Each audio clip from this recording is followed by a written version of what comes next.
This is Bindii. He is a 9-year-old Cavalier King Charles. In the blink of an eye, something has happened. When assessing the situation, keep in mind the acronym Dr. ABC. The first thing to remember is danger. Be sure there is no immediate danger to you or the animal you are helping. Then you should check if the animal is responsive. If you know it, try calling its name. In this case, we know Bindii is deaf, so we've gently touched him to let him know we're there. If the animal is unconscious, you must then check its airways. This is to make sure there is nothing caught in the animal's throat. You can do this by stretching the dog's neck out straight and ensuring that the dog is lying on its right side. Then make sure the animal is breathing. Put your ear next to its mouth and listen for breaths. You then need to check the circulation of the animal by feeling for the pulse on the inside of the rear leg, or by pressing the gum and seeing it turn from white back to red within 3 seconds. If you find no pulse in your animal, you may need to perform CPR. Bindii is breathing okay, and we do a further examination, noticing the puncture wound on the dog's front leg. That, combined with the slight shaking of the dog and the vomit on the ground, gives us the confirmation of a venomous snake bite. Try and assess what snake it could have been, keeping a closer eye on the surrounding area. The correct snake identification can help dramatically in your animal's recovery. In this case, we are fortunate enough for a neighbour to have just seen the snake climb into its backyard. It was a long, brown snake. Upon finding out the injury was from a snake bite, care must be taken to ensure that other animals are secured inside, away from the danger of the snake.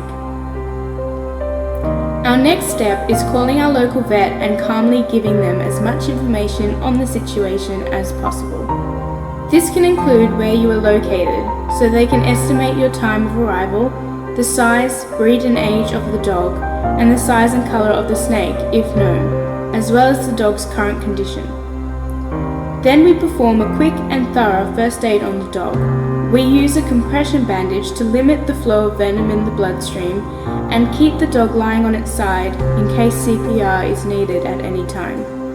Keep the dog calm, warm and comfortable. When transporting to the vet, you can use a stretcher to keep the dog as still as possible. Here is a quick example using a jumper and 2 branches. This does, however, usually require 2 people in order to lift. If it is a small animal like Bindii, and you're worried about time, you can always carry him to the car, ensuring you keep your knees bent and lift according to normal WH&S procedures. If no one can hold the dog in the car, make sure you secure them by using the seatbelt and collar or harness. Get the dog to the vet as quickly as possible. Remember, don't endanger yourself by reckless driving. The vet is the most important in helping your animal, as they can give it intravenous fluids that will flush the pigments out of the body, reducing the risk of damaged muscle, which can result in kidney failure.